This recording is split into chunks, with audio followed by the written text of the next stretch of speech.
Okay, so in the last video we spoke about plotting points. So if I was to colour in this point here, that would be the point A. And if I were to plot this point here, that would be the point B. And if I was to plot this point here, I could call this point C.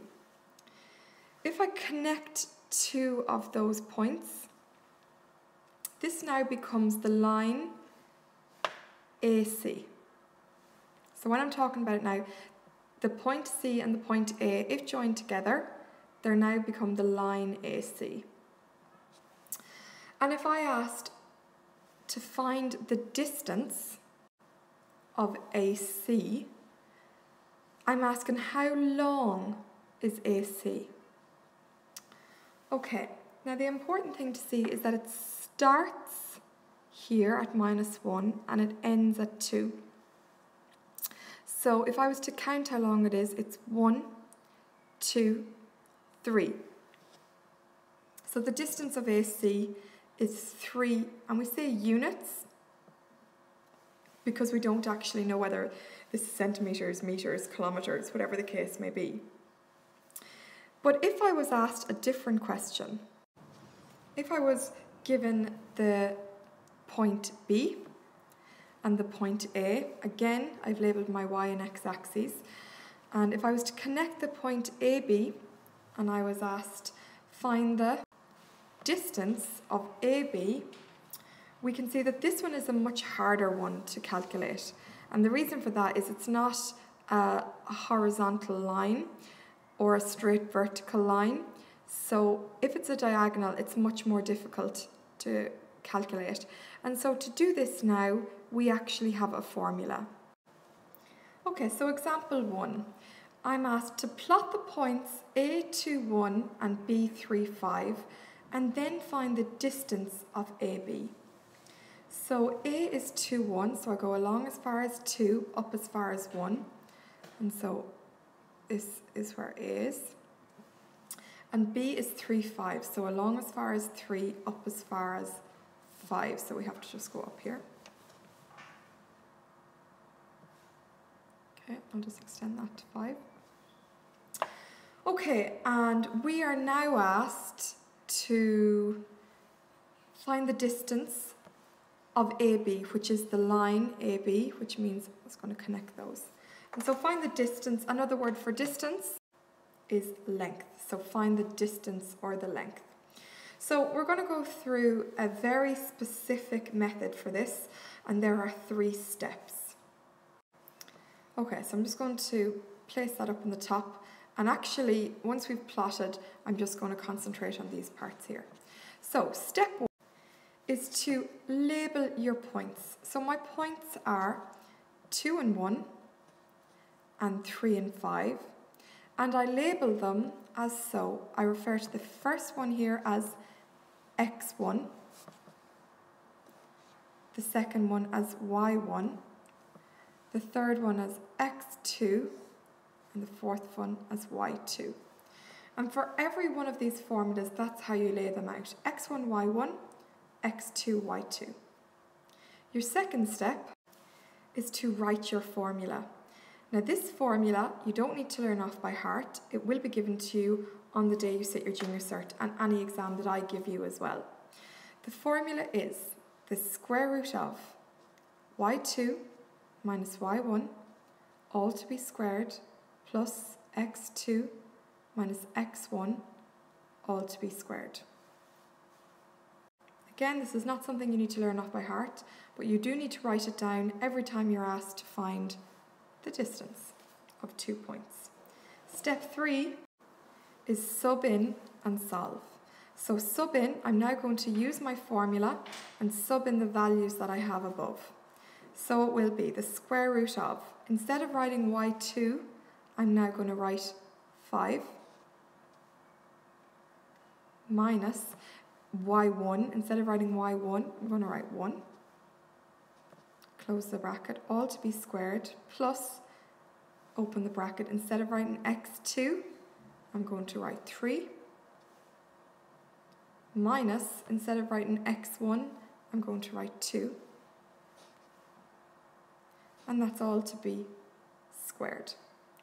So I've subbed in now. Next thing I need to do is I need to work this out, solve it out. So obviously with BIMDAS, we always work out what's in the brackets first. I'm going to give myself a little bit more room here. And it will be the square root of, well, 5 minus 1 is 4, and that's all to be squared. Don't forget this part here. And the bit inside the brackets here is 3 minus 2, which is 1. So it'll be plus 1 to be squared,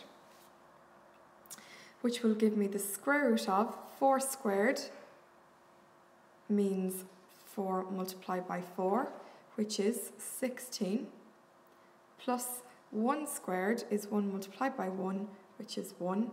And so the answer to this is root 17. If they ask you to place it into a decimal, you type root 17 into your calculator and you will get a decimal answer if you press the SD button. So that's that whole question done out. First part was we were asked to plot the points. Second part was find the distance, and to find the distance you follow this simple set of rules. Step 1, label your points. Step 2, write in your formula. Step 3, sub in and solve.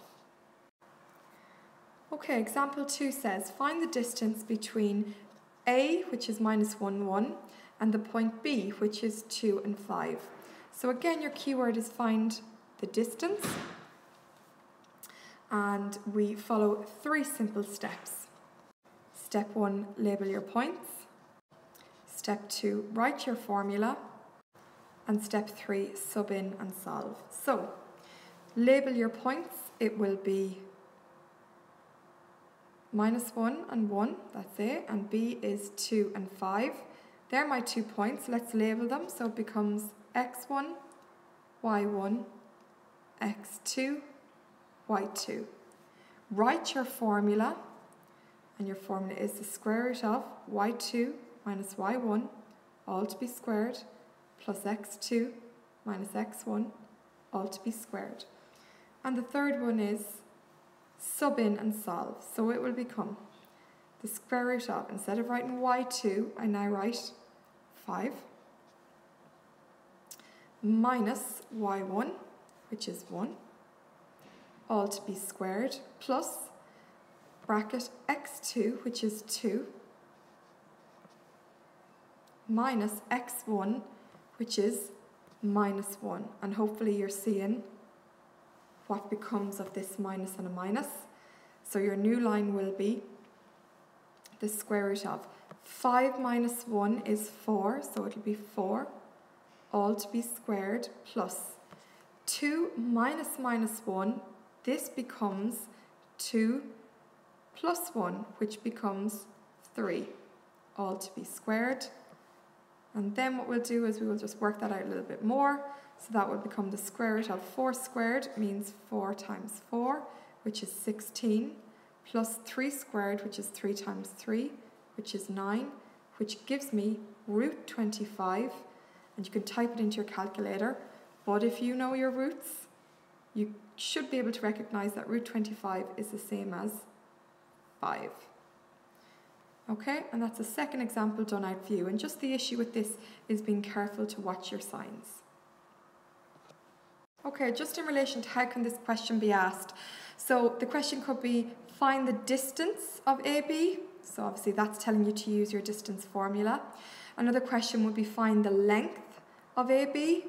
And the third one would be find AB. And you can see here we have these large lines either side, and that's another symbol there for distance. Something else to always be aware of is that your answer when you're asked for the distance is always positive.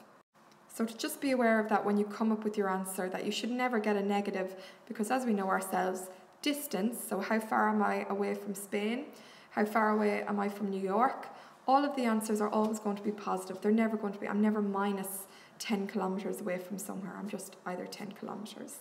So just to be aware of that.